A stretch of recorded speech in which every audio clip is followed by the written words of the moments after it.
What's going on, everybody, and welcome to the Other Side of the Firewall podcast. We're talking about the latest and greatest in cybersecurity news, as well as we highlight those movers and shakers and glass ceiling breakers. Those people of color have made it to the other side of the proverbial firewall. My name is Ryan Williams, and as always, I'm joined by Shannon Tynes. What's up? What's going on? So welcome to Tuesday's episode. So Monday and Tuesday are our topics, Wednesday discussion, Thursday's Ask a CISSP. I swear I have one to put up, and I'm recording another one tomorrow. So I'm going to have more in the future. And then Friday's everything else, movies, books, games, all that cool stuff. But without further ado, I give it to Shannon. All right, everybody. This article comes from the NewYorkTimes.com, right? And it's written by Adam Satariano, excuse me. And the title of this one is TikTok finds 600 million for sending European user data to China. So we already know that the EU is very big on data privacy, right? Like it's something that they do not play around with, right? So you got the General Data Protection Regulation, GDPR is what they have over there. And they have I believe it's 8 pillars. Correct me if I'm wrong on this, Ryan. I know you're better at this than I am. I think it's 8 pillars they have for data privacy that they use. Is that accurate? I think we're both gonna say 8. We're gonna say 8. But yeah.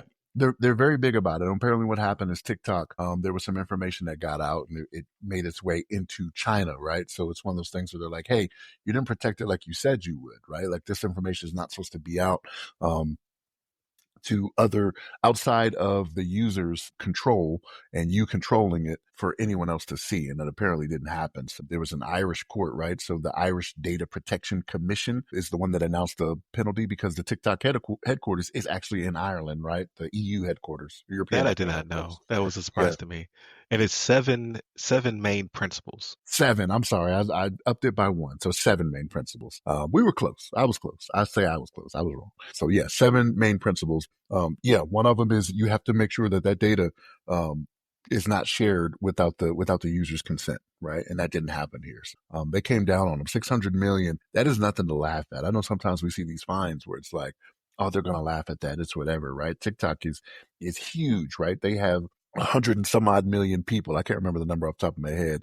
They have 100 and some odd million people in the EU that are using TikTok. You know what I mean? So that's a lot of opportunity to have a lot of user data get out there.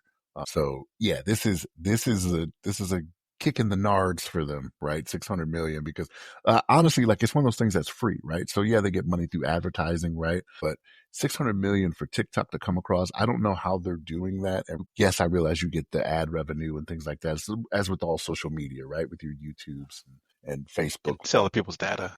And but they can't do it though. That's the thing. They can't do it for the EU, right? So like if you're gonna do $600 million, you have that block of people, that 100 and some odd million people that you're not gonna be able to do that to if you operate there, right? Like, am I misunderstanding the principle of the GDPR? Maybe. You can sell people's data in America, yeah, right? Like we don't have that, right? China might not have that, other countries, but you got a block of 100 and some odd million people that you can't do it for. But which is it's not dropping the bucket. But did you know that 1.04 billion with a B people use TikTok? Wow, that's a lot. That is a lot. And when we did, I know we talked about it before. What is it, like $12 a person or something like that if you sell the data? That was Facebook like 5 years ago. Oh, okay. So who knows now? What it is now?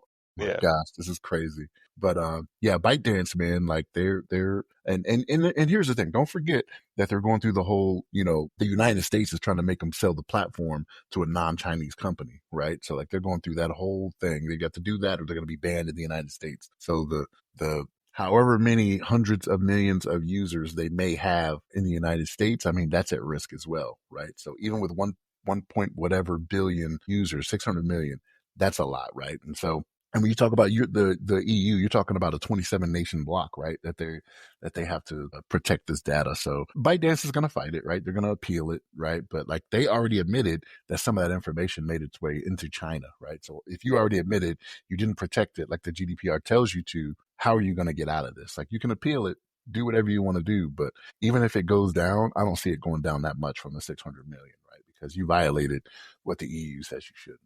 Ryan, what's your thoughts on it? Yeah, so they really violated. I'm trying to see which principle it's nested under, but it would be the cross-border data transfer. is what they violated. So it says under European GDPR regulation, the GDPR intends to ensure that the transfer of such personal information from the European Union to controllers and processors in third countries, defined as any country outside of the European Economic Area (EEA), don't undermine the level of protection of the individuals concerned.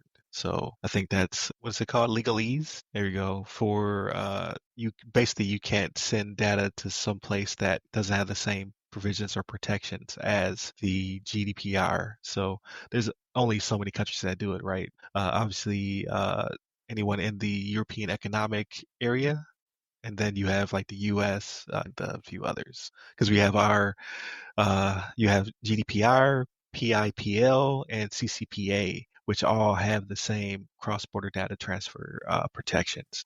I guess China's just not on that list. It says, uh, or no, so it says, can employers in China store their Chinese employees' personal information on databases hosted by foreign jurisdictions? So they do have a provision for their own people. So for Chinese people. So to back up to what you said, you're saying the United States does actually have that provision as well? to a certain 'Cause it's definitely not certain the extent, I think it's because we use GDPR over here as well, as opposed to building our own law. We use their provision. So China's is PIPL, so the People's Republic of China's Personal Information Protection Law is their version of it, and then the one in the U.S. is the California Consumer Privacy Act, the CCPA. but just for California though. Well, then it bleeds over, right? Just like European people, if you have a person who is protected under GDPR's information, then you're subject to European law. Same thing with China with their PIPL, and then same thing with California. So in the States, if you have anybody who's from California or a citizen of California, you have to protect their data under certain provisions. So I think it's just bleed over, like we just get caught up in that, not the Chinese part. Because I don't know if we have a lot of people's data being pulled. Maybe Meta, right? Like Meta might fall into that category for whatever limited Facebook activities they have over there. But I know they have their own stuff, right? Like WeChat and a bunch of other things. So there's I would have to look more into because I really don't know much about China's data protection laws. So just have not looked into them. But um, That is interesting. So like you mentioned California. Like I saw something recently. I want to say it was California became the fourth largest economy in the world. The state of California. what? Could swear that's what it said when I saw it. I was like, wow, yeah, because they passed Japan. I think it was.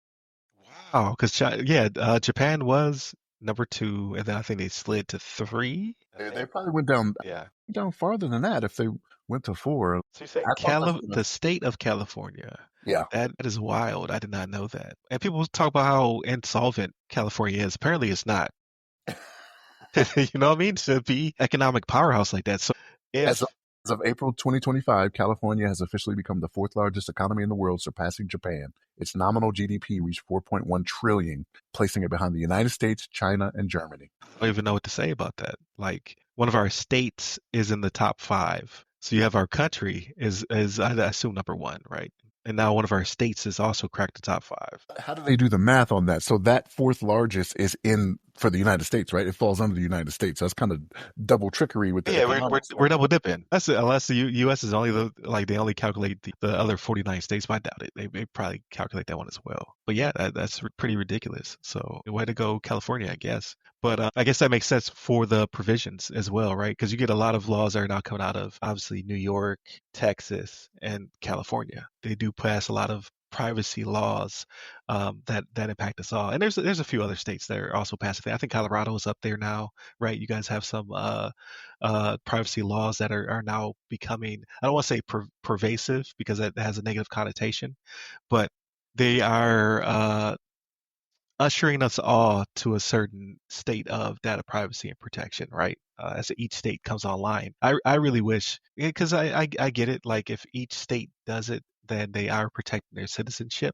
but I think it becomes kind of murky as opposed to just saying here is the US's law to protect, but states' rights. So don't tread on me. All the other sayings, right? I'm not trying to knock anybody's yum in this case, but how do we get here? Let's go back. We're talking about GDPR, right? And There it is. how it Yeah. applies to So that. Yeah. yeah, and how they're being sued for 600 million, which they probably make every day.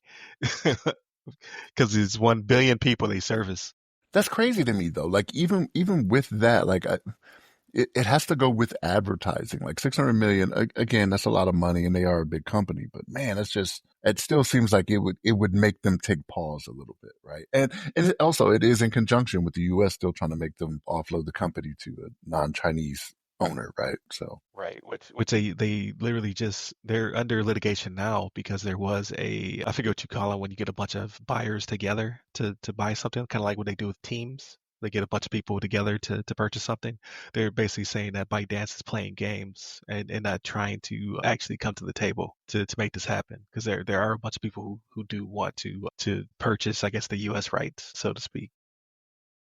So it's probably an ownership group like that's going forward trying to do it. But I'm trying to remember who the big one was. I saw it was a few weeks back, probably about a month or so back now. There was a big group that was like, "Yeah, we'll take it," and then I saw nothing else from it. But it was a big company. I want to say it was like Cisco or something like that. Somebody major. Uh, Yeah, I know Mr. Beast was trying to get at it too. That dude oh, makes crazy really? crazy loot. Yeah. He got money like that? I don't know about that. He does. Like just candy bars alone make like $50 million. You know what's crazy is we just bought some of those from Sam's Club. It's wild. Like my son was like, What are they "Hey, called? I'm Like beast bars or something like that? What are they yeah, called? yeah, Beast That right there makes me not want to buy it. I don't want a beast bar. My wife said my youngest son added it to the grocery list, and I was like, "Really?" I was like, "I never even heard of this." She was like, "Yeah, he wants the." It was a selection of three different ones, but she was like, "He wants the peanut butter." So I was like, "All right, we'll get him." And if he just eats all the peanut butter, it's what it is. We'll try the rest. I became very evangelical. I'd have put a Bible out the a beast bar. You would bring that to my house? They're like, where'd you find that Bible at? I keep it here just in case. It's like inviting vampires in the house. No, thank you. Beast bars, get out of here. So it says, as of 2024, TikTok's global revenue was estimated between 23 billion and 26 billion. And this translates to an average daily revenue of approximately 63 million to 71 million. So they make almost let's say 70. They make $70 million a day. I was not tracking that. We learned a lot in this conversation.